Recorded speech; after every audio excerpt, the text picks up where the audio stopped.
Hello, welcome to your weekly dose of news. My name is Tambudia. And I'm Kiliad. Let's do this.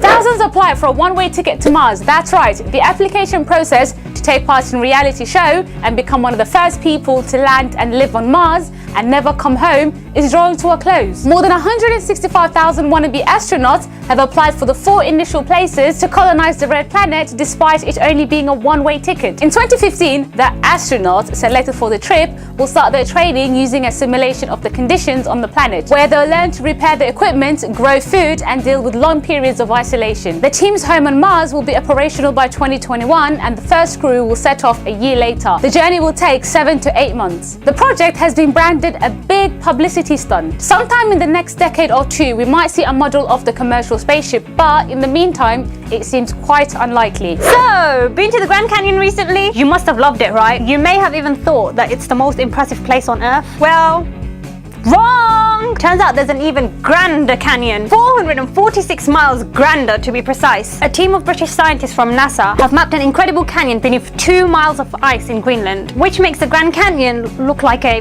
ditch in the road. They did it by painstakingly piecing together thousands of images captured by airborne radar surveys taken over the last 20 years. Right, let's throw some science at your face. This is what went down. So, there were these radio waves, right? They were beamed down through the ice, but were reflected back by the rocks and stuff, allowing the smart science people to determine the depth of the canyon. Justin Timberlake has ruined everything.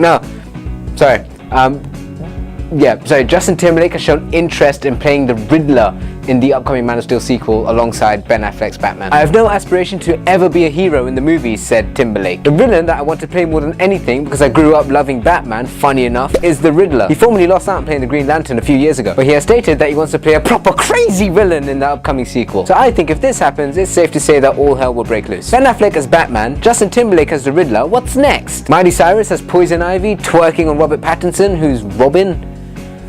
Oh man, I just puked a little. Right, that's all we have time for today. Thank you so much for watching. Like this video and subscribe if you want to see more videos on a weekly basis. I'm going to go through up now with the thought of Miley Cyrus twerking on Robert Pattinson who's dressed as Robin. This is ruined my childhood.